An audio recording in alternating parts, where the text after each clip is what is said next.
अस्सलाम वालेकुम, welcome to my YouTube channel. I am doctor Shafaq Azmat. सबसे पहले जिसने मेरे चैनल को सब्सक्राइब नहीं किया है वो सब्सक्राइब कर दें और बेल आइकन के बटन को ज़रूर प्रेस करें ताकि आने वाली वीडियोस आप तक सबसे पहले पहुंच सकें। आज हम बात करेंगे इस वीडियो में टेल बोन पेन के बारे में।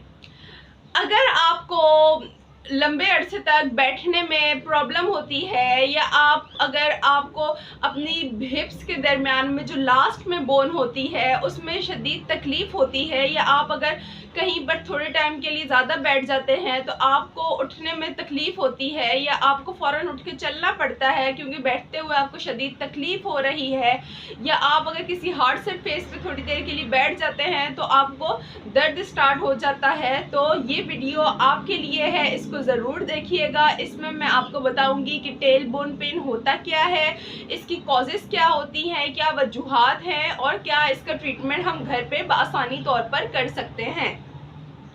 सबसे पहले हम बात करते हैं कि इसकी क्या वजूहात होती हैं। तो सबसे पहले जो देखा गया है, मोस्टली जो पेशेंट्स कंप्लेन लेकर आते हैं वो यही कंप्लेन कर रहे होते हैं कि हम सीढ़ियाँ उतरते वक्त गिर गए हैं और उसके बाद से हमारी जो टेल बोन पेन है या हड्डी का जो आखिरी हिस्सा है रीढ़ की हड्डी का, उसमें तकलीफ़ हो रही है। अब होता क्या है, मोस्टली यही देखा गया है कि जब सीढ़ियाँ उतर रहे होते हैं और नीचे गिर जाते हैं तो नीचे गिरते हुए हमारी जो बॉटम का हिस्सा है वो रगड़ खाता है सीढ़ियों पर, तो क्या होता है कि उससे फ्रिक्शन पैदा होती है उस जो हड्डी पर, ठीक है, उससे कहते हैं कॉक्सिक्स, ठीक है, उसमें क्या होती है, फ्रिक्शन पैदा हो रही होती है। तो जब वो मुसलसल रगड़ खाएगी और उसमें फ्रिक्शन पैदा होगी तो उसको कहते हैं टेल बोन पेन या कॉक्सीडीनिया। मेडिकल टर्म में उसे कॉक्सीडीनिया कह रहे होते हैं, आम अल्फाज में उसे हम टेल बोन पेन कह रहे होते हैं। सेकंड में आ जाता है प्रोलॉन्ग सिटिंग। प्रोलॉन्ग सिटिंग्स में जो मोस्टली देखा जाता है वो ड्राइवर्स में ये कंप्लेन देखी जाती है जिनका जो काम होता है वो ड्राइविंग का होता है, या अगर हम कोई बड़ी लॉन्ग ड्राइव कर लेते हैं, ठीक है, या इसके अलावा अगर देखा जाता है कि हम लोग अगर किसी हार्ड सरफेस पे बैठ रहे हैं, ठीक है, तो उससे भी क्या हो रहा होता है कि ये पेन जो हो रहा होता है ये इंक्रीज़ हो रहा होता है। तो उसमें भी क्या हो रहा होता है कि जो लास्ट बोन का पार्ट होता है टेल बोन का, वो क्या हो रहा होता है, तकलीफ दे रहा होता है। अब उसके बाद थर्ड पे आ जाता है प्रेगनेंसी या आफ्टर डिलीवरी। प्रेगनेंसी में भी और आफ्टर डिलीवरी में भी ये पेन फीमेल्स में कॉमन देखा जाता है। प्रेगनेंसी में बेबी का वेट आ रहा होता है तो उससे भी क्या हो रहा होता है कि ये प्रॉब्लम शुरू हो सकती है, और आफ्टर डिलीवरी मोस्टली ये सी सेक्शन में वुमेंस में देखा जाता है जिनका सी सेक्शन से बेबी डिलीवर होता है। उससे क्या होता है कि जब आपको एनेस्थीसिया दिया जाता है स्पाइन में तो बाद में जो साइड इफ़ेक्ट्स आते हैं उसमें कॉक्सीडीनिया यानी कि टेल बोन पेन भी कॉमन होता है। अब हम इसके बात कर लेते हैं इसकी ट्रीटमेंट के बारे में। बीइंग अ फिजियोथेरेपिस्ट मैं आपको कुछ ऐसी ट्रीटमेंट्स बताऊंगी जो आप घर पे रह के आसानी तौर पर कर सकते हैं।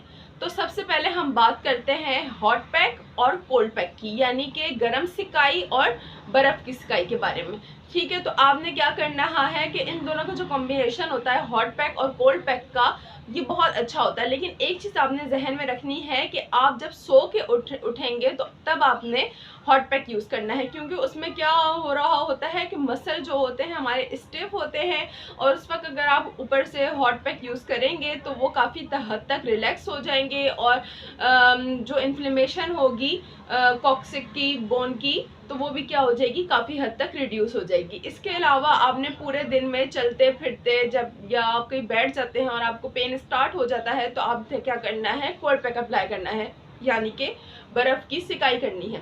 अब आपने अगर आपके पास कोल्ड पैक अवेलेबल नहीं है तो कोई इशू नहीं है, आप क्या करेंगे, बर्फ़ लेंगे, उसको क्रश करेंगे और किसी शॉपर में डाल के आप अपनी सिकाई कर सकते हैं जहाँ पे आपको पेन है, ठीक है। तो आपने ये क्या करना है, बर्फ़ की सिकाई करनी है दिन में 2 से 3 मरतबा, 10 मिनट के लिए, 5 मिनट के लिए काफ़ी होगा।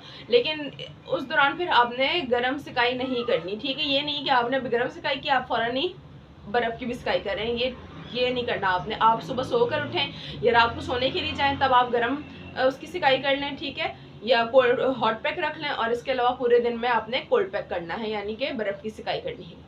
अब सेकंड पे आ जाता है कि हमारा ये जो बोन होती है, ठीक है, इस पे क्या आ रहा होता है, हमारा पूरा वेट आ रहा होता है। जैसे हम बैठे हैं, अभी मैं बैठी हूँ तो सारा वेट मेरा आ रहा है उस बोन के ऊपर, तो उसमें क्या होगा कि जब वेट आ रहा है तो पेन जिनको होगा टेल बोन पेन वो क्या होगा, इंक्रीज होगा, उनसे ज़्यादा बैठा नहीं जाएगा। तो आपने उसको रिड्यूस करने के लिए डोनट कुशन्स यूज़ करने हैं, ठीक है। ये मैं आपको दिखा भी देती हूँ, ये मेरे पास डोनट कुशन मौजूद है, ठीक है। ये होता है डोनट कुशन, ठीक है। इस तरह का मिलता भी है, बाजार से भी इजीली मिल जाता है और ये आप घर में भी आसानी तौर पर बना सकते हैं। अब इसका फ़ायदा क्या है, इसका फ़ायदा ये है कि इस तरह आप रखेंगे, ठीक है, और इसके ऊपर आप बैठेंगे। अब क्या होगा, जब आप इसके ऊपर बैठेंगे तो ये जो बीच में स्पेस खाली है, ठीक है, इस पे बैठने से जो आपका वेट आ रहा है आपकी बोन के ऊपर, वो क्या होगा, इस बीच में बैठने की वजह से उस तरह का वेट नहीं आएगा, ठीक है। और जब वेट नहीं आएगा तो पेन भी नहीं होगा और ये काफ़ी हेल्पफुल होता है। और इसके अलावा ये बाज़ार में भी अवेलेबल है, मल्टीफॉर्म वालों की भी मिलते हैं, ठीक है। पिक्चर में भी आपको दिखा रहे हैं, दिखाया जा रहा होगा। तो आपने डोनट कुशन सबसे पहले ले लेना है। ये काफ़ी टाइप्स के मिल जाते हैं जिनमें बीच में स्पेस होती है। यू शेप कुशन भी से कहते हैं, डोनट कुशन भी कहते हैं, या रिंग कुशन भी इसको कहा जाता है। अब बात करते हैं कि इसकी कौन सी एक्सरसाइजेस हम कर सकते हैं। सबसे पहले आ जाएगा, हमने क्या करना है, अपने हिप्स को लिफ्ट करना है। उसके लिए आप क्या करेंगे, सीधा आप लेटेंगे, ठीक है, अपने हाथ आप साइड पे रखेंगे और क्या करेंगे, आप अपनी हिप को लिफ्ट करेंगे या आप अपनी कमर को उठाएंगे, ठीक है, जैसे कि दिखाया जा रहा है आपको। आपने क्या किया, आप लेटे सीधा, हाथ साइड पे रखे और कमर को उठाया। यह आपने 10 रिपीटिशंस करनी है, ठीक है, दिन में 2 से 3 मरतबा। नेक्स्ट आपने क्या करना है, पायरिफॉर्मिस स्ट्रेच यानी फिगर ऑफ 4, ठीक है। इसमें आपने क्या करना है, अपनी एक आपने लेग को बेंड किया या नी को बेंड किया, ठीक है, दूसरे नी को बेंड करके आप बेंड हुए नी के ऊपर इस नी को रख देंगे, ठीक है। ये आपका बेंड हुआ हुआ है नी और आपने उसके ऊपर रख दिया और उसको स्ट्रेच किया, सही है, इस तरह करके। ये भी आपको पिक्चर में दिखाया जा रहा है। तो इससे भी क्या होगा, तो पायरिफॉर्मिस जो मसल होगा वो स्ट्रेच होगा और जो इसका टेल बोन पे जो इन्फ्लेमेशन हुई हुई थी उसमें भी काफ़ी हद तक कमी आएगी, ठीक है। आपने ये एक्सरसाइज करनी है।